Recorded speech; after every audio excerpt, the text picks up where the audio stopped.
Comics की दुनिया channel पेश करते हैं प्रलयकारी अजगर दूसरा और अंतिम भाग।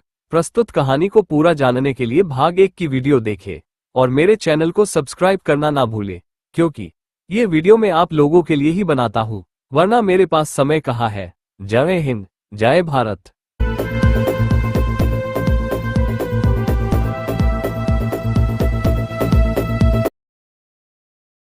मूर्ख, तेरा ये सपना कभी पूरा नहीं होगा। महाशक्ति मुझे चाहिए, मुझे यह महाशक्ति दे दे संक्रांतो, वरना। तभी संक्रांतों के हाथ में पकड़ी उस महाशक्ति से हरे रंग की किरणें निकली और वे पांचों उनकी रोशनी में नहा उठे। एक पल के लिए तो अलग अलग ग्रह से आए उन पांचों शक्तियों के मस्तिष्क जैसे कुंद होकर रह गए। आह, उफ। लेकिन दूसरे पल महामहिम संक्रांतों की जय। हा हा हा, देखा महाशक्ति का कमाल। हम सब आपके हुक्म के गुलाम हैं, आदेश कीजिए महामहिम। सबसे पहले हम इस धरती पर अपना साम्राज्य स्थापित करेंगे, चलो मेरे साथ।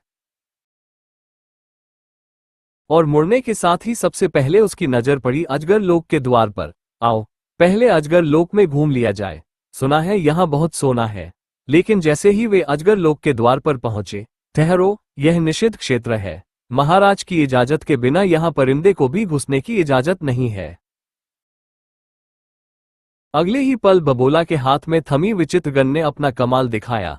मूर्ख, लो महामहिम का रास्ता रोकने का परिणाम भुगतो। फिर भीतर प्रविष्ट हो जब वे एक बस्ती में पहुंचे। अरे, ये मानव यहां कहां से आ गए? अरे मानव, लगता है यहाँ के लोग सोने के आभूषण पहनने के बहुत शौकीन हैं, और सोना मेरी जरूरत ही नहीं कमजोरी भी है। संक्रांतों के इशारे पर पांचों अजगर लोक के निवासियों पर टूट पड़े। लूट लो सारा सोना, छोड़, मर्द होकर कान में बूंदे लटकाता है।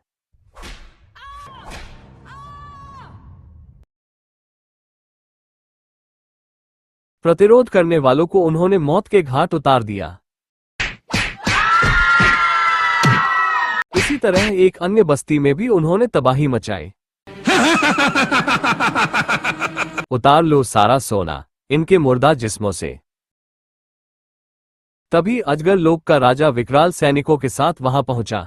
गिरफ्तार कर लो इन दुष्टों को। लेकिन आगे बढ़ते सैनिकों से टकराई उस सतरंगे हीरे से निकली लाल किरणें।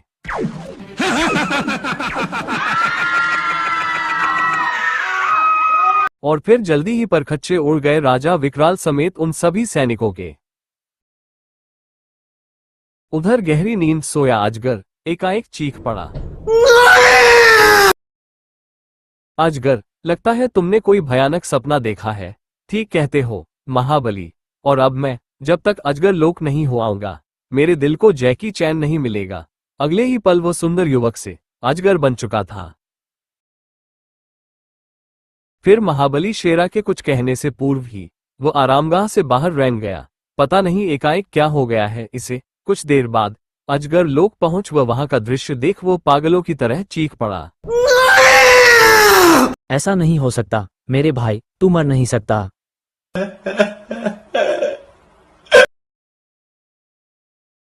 तभी किसी का हमदर्दी भरा हाथ उसके कंधों पर आ टिका। कौन? वह पलटा। ओ कुलगुरु, ये सब कैसे हुआ कुलगुरु? किसने किया? मुझे बताइए, मैं उसकी बोटी बोटी काट कर चील कौवों को खिला दूंगा। बस्ती वालों के बयान के अनुसार वे 6 अलग अलग ग्रहों के विचित्र से दिखने वाले इंसान थे।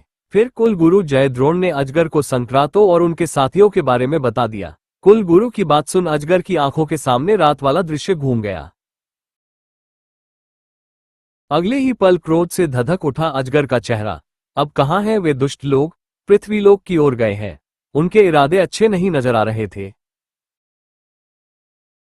और कुलगुरु की बात पूरी होने से पहले ही अजगर पलट चुका था।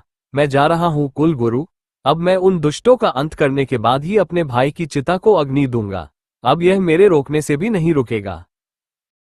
इधर भारत की राजधानी दिल्ली में सर सूचना मिली है कि कुख्यात एंथनी बुलवक का मुख्य अड्डा शहर से बाहर नीली पहाड़ियों के मध्य बने एक पुराने किले में है। इंस्पेक्टर डांगे, तुम्हें जितनी फोर्स चाहिए ले लो, लेकिन वो शैतान बचना नहीं चाहिए। यस सर, लेकिन दिल्ली अंडरवर्ल्ड के बेताज बादशाह एंथनी बुलवक के कई आदमी पुलिस विभाग में भी थे, जिनमें से किसी एक ने, सावधान एंथनी, पुलिस फोर्स नीली पहाड़ियों की ओर रवाना होने वाली है। ओह, जल्दी ही, रोनी, हमें इसी वक्त ये देश छोड़ना होगा। सेफ में रखा सोना सूटकेसों में भर लो, जल्दी। Okay boss. इधर, महामहिम, वो देखो आबादी। हाँ, सबसे पहले हमें यहाँ कोई ऐसा स्थान तलाश करना होगा जहां हम अपना हेडक्वार्टर बना सकें। कुछ देर बाद, महामहिम, वो पहाड़ियों के मध्य बना विशाल किला हमारे हेडक्वार्टर के लिए उपयुक्त रहेगा। तो चलो, इसका निरीक्षण करते हैं। जबकि वह विशाल दुर्ग दिल्ली अंडरवर्ल्ड के बादशाह एंथनी बुलवक का हेडक्वार्टर था। ओह, यहाँ तो मानव भी मौजूद हैं। चलो पहले इन्हें ही ठंडा करें। अगले ही पल सुरक्षा गार्डों पर मुसीबत टूट पड़ी थी।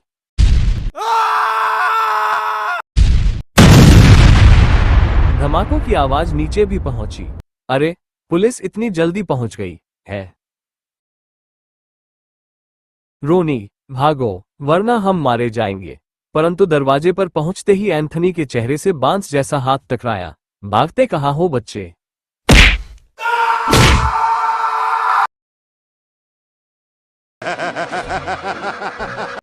बॉस, ये पुलिस तो नहीं है। हाँ। अगले ही पल रोनी और एंथनी न केवल उछलकर खड़े हो गए, बल्कि उनके हाथों में रिवॉल्वर भी चमकने लगे। कौन हो तुम लोग? तुम्हारा बाप? चाहो तो बेटा बनकर यहीं रहो, पुलिस तुम्हारा कुछ नहीं बिगाड़ सकेगी। दोस्तों, दूसरे ग्रह के लोगों को भी भारत पुलिस के बारे में मालूम है, इसीलिए गर्व से कहो, we proud to be an Indian. तभी एंथनी से बकवास करता है। ओह, लेकिन एंथनी यह नहीं जानता था कि उनका पाला साधारण लोगों से नहीं, बल्कि उन महाशैतानों से पड़ा था। ओह, मौत से आंख मिचौली खेलना जिनकी हॉबी थी, तभी संक्रांतों के हाथ में हीरा चमका और वे दोनों हरी रोशनी में नहा गए। ओफ, कुछ ही पल बाद आज से एंथनी आपका गुलाम हुआ, और रोनी भी। इधर अजगर एक विशालकाय पक्षी के रूप में नगर नगर अपने दुश्मनों को तलाशता फिर रहा था। दुनिया के किसी भी कोने से ढूंढ निकालूंगा तुम्हें शैतानों। तभी, ओह, इतनी सारी पुलिस फोर्स, इसका मतलब मामला गंभीर है। इधर उस पुराने किले में पुलिस इसी रास्ते से आएगी ना? आएगी क्या? वह आ रही है, तो फिर देखो अपनी आंखों से उनका विनाश। तभी आगे वाली पुलिस जीप से लाल रंग की किरणें टकराईं। ओह, लाल रंग की किरणें, इसका मतलब मेरी तलाश पूरी हुई।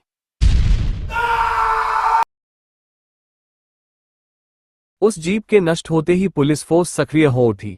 Take the position. इधर अजगर फौरन मानव रूप में परिवर्तित हुआ और किले की छत पर मौजूद सुरक्षा गाड़ी पर टूट पड़ा। ओह,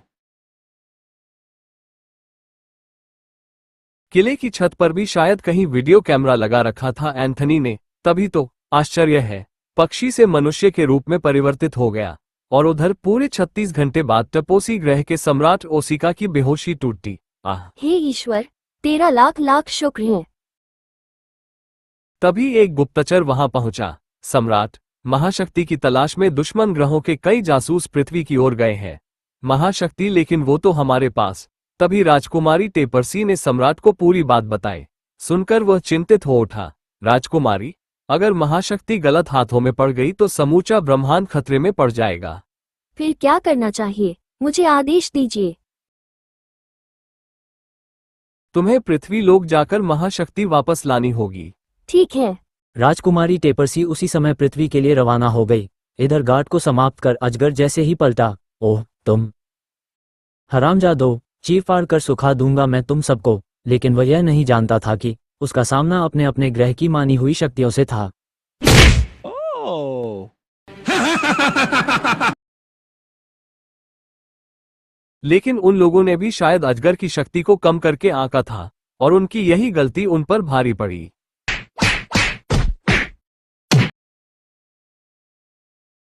लेकिन कागंडी से मात खा गया अजगर, क्योंकि उसे अपनी ओर बढ़ता पाकर खुद को जमीन पर गिरा दिया था उसने। परिणाम स्वरूप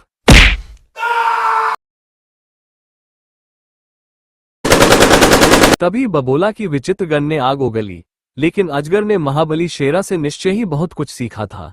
तभी तो खतरा भांपते ही वो तेजी से एक और हट गया था। वाह, बहुत खूब। गोलियों की बाढ़ से बचने के साथ ही अजगर के हाथ में आ गई सूखी पतली 2 टांगे। अगले ही क्षण निश्चय ही यह मेरा दायां हाथ बनने की योग्यता रखता है।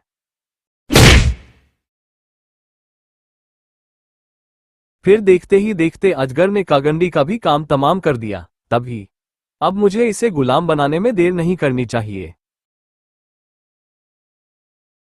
और वापस फर्श पर आने से पहले हरे रंग की किरणें अजगर की ओर बढ़ी। ओह, इन किरणों से कैसे बचूं मैं? और इससे पहले कि हरी किरण उसके शरीर को अपने घेरे में लेती है, अगले ही क्षण, अरे यह क्या बला है? मित्र, कौन हो तुम? जीवा, कुल गुरु जयद्रोण का पुत्र। अजगर लोक से तुम्हारे रवाना होते ही पिताश्री ने मुझे तुम्हारे पीछे भेज दिया था। पुत्र, आवश्यकता पड़ने पर तुम्हें त्रिपुंड की मदद करनी होगी। जी पिताश्री। सब कुछ सुनकर प्राण बचाने का धन्यवाद भाई। तभी जीवा चौंक उठा। ओह, लाल किरणें। अगले पल उसने अजगर के जिस्म को झटके से एक और उछाल दिया। ईश्वर तुम्हारी मदद करे त्रिपुंड है। और तभी जयद्रोण पुत्र जीवा के जिस्म के परखच्चे उड़ गए।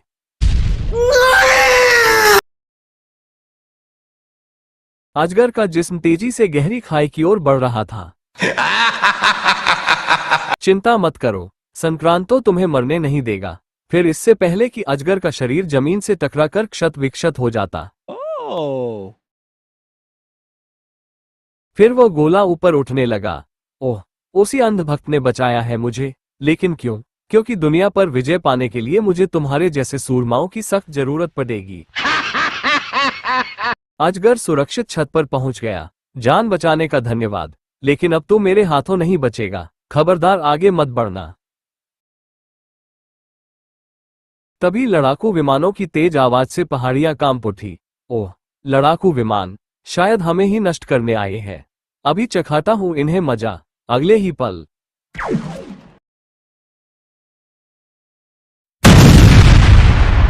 ओह नो, हमारा एक विमान नष्ट हो गया। संक्रांतों ने सतरंगे हीरे का रुख दूसरे विमान की ओर किया, लेकिन तभी दूसरे विमान और लाल किरणों के बीच आ गई एक मानव आकृति है। इस पर तो महाशक्ति की विध्वंस किरणों का कोई प्रभाव नहीं पड़ रहा। ओह, महाबली। जंगली लताओं से खेलने वाला इस समय जंबू जेट की तरह आकाश में कलाबाजी खा रहा था। बात हैरान कर देने वाली ही थी। महाबली यहाँ कैसे? और लड़ाकू विमान के पायलट ने भी पहचान लिया था शेरा को। अब महाबली स्वयं ही देश के दुश्मनों से निपट लेंगे। मैं सिर्फ रणवीर सिंह की तमाशा देखूंगा।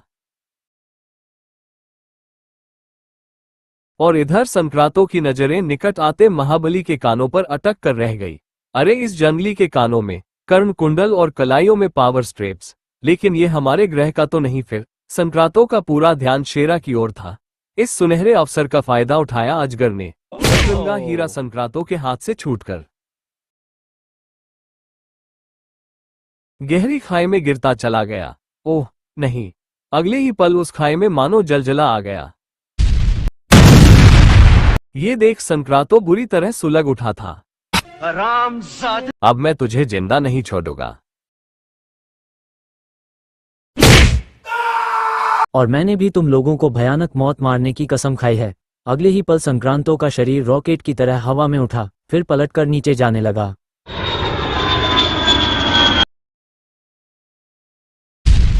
और समय रहते अजगर ने जैसे ही अपना स्थान छोड़ा, संक्रांतों किले की छत तोड़ता हुआ नीचे चला गया मरदूत काम से।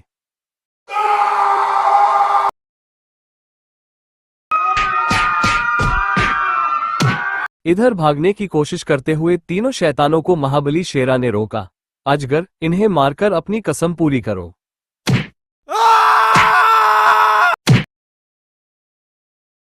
फिर इससे पहले कि वे संभल पाते, तीनों पर मौत बनकर टूट पड़ा अजगर, जबकि महाबली आज सिर्फ रणबीर कपूर की तमाशा देखने के मूड में लगता था। Oh. जल्दी ही जीटर ग्रह का टॉप एजेंट समझ चुका था कि अब उनके सामने एक ही रास्ता था, मरो या मारो। अगले ही पल वो अजगर पर भारी पड़ने लगा। आह, ये तो मुझे संभलने तक का मौका नहीं दे रहा है। तभी पीछे से जैंटर की कमर में आ चिपटे दो फौलादी हाथ, जो कि महाबली शेरा के थे।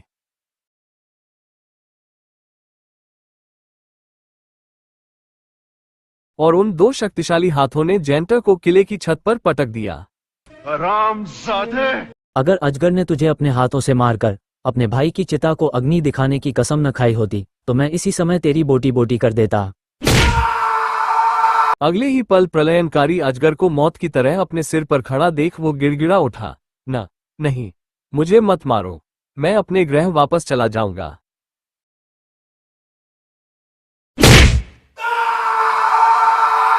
लेकिन अजगर पर उसके गिड़गिड़ाने का कोई असर नहीं हुआ। इसी के साथ अंत हो गया जैंटर का। तब अजगर, तुम्हारे लोक में जो कुछ हुआ उसका मुझे बहुत दुख है, लेकिन इस बात की खुशी भी है कि हत्यारों को तुमने अपने हाथों से सजा दी। लेकिन महाबली, आप यहां कैसे आ पहुंचे?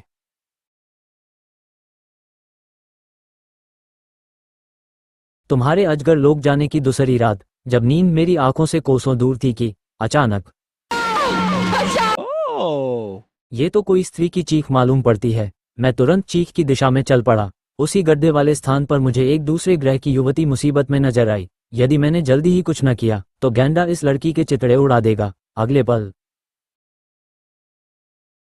शुक्र है जल्दी ही भाग गया। फिर मैं उस बेहोश युवती को अपनी आरामगाह ले आया। थोड़ी ही देर बाद जब उसे होश आया, मेरा नाम शेरा है देवी, लेकिन तुम कौन हो और रात के समय इस भयानक जंगल में क्या करने आए हो? मैं टपोसी ग्रह की राजकुमारी टेपरसी हूँ। फिर उसने मुझे टपोसी ग्रह में बीती घटनाओं के बारे में बताया और बोली, अगर वो महाशक्ति उनमें से किसी एक शैतान के हाथ भी लग गई तो बहुत ही बुरा होगा। खासकर पृथ्वीवासियों के लिए तो विनाशकारी ही साबित होगा। परंतु घायल होने की वजह से अब मैं उन दुष्टों की तलाश में जाने में असमर्थ है। तुम चिंता मत करो राजकुमारी, मैं खुद महाशक्ति की तलाश में जाऊंगा। तब तो मैं तुम्हारी मदद के लिए दो विशेष वस्तुएं तुम्हें दूंगी।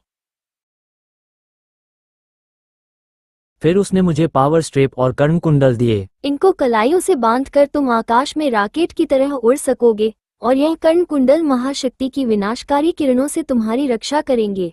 फिर राजकुमारी को कबीले में छोड़ मैंने महाशक्ति की तलाश उसी गड्ढे से शुरू की और अजगर लोक जा पहुंचा। वहां कुलगुरु से तुम्हारे भाई की हत्या का समाचार मिला और साथ ही यह भी पता चला कि तुम हत्यारों की तलाश में पृथ्वी लोक गए हो। अतः मैं भी वहां से चल पड़ा, लेकिन वह महाशक्ति तो अब किले की खाई में दफन हो चुकी है। हाँ, लेकिन राजकुमारी को ज्यादा चिंता इस बात की थी कि वह किसी गलत हाथों में न पड़े। आओ अब यहाँ से चलते हैं। तभी वहां पुलिस दल आ पहुंचा। आहा, महाबली शेरा।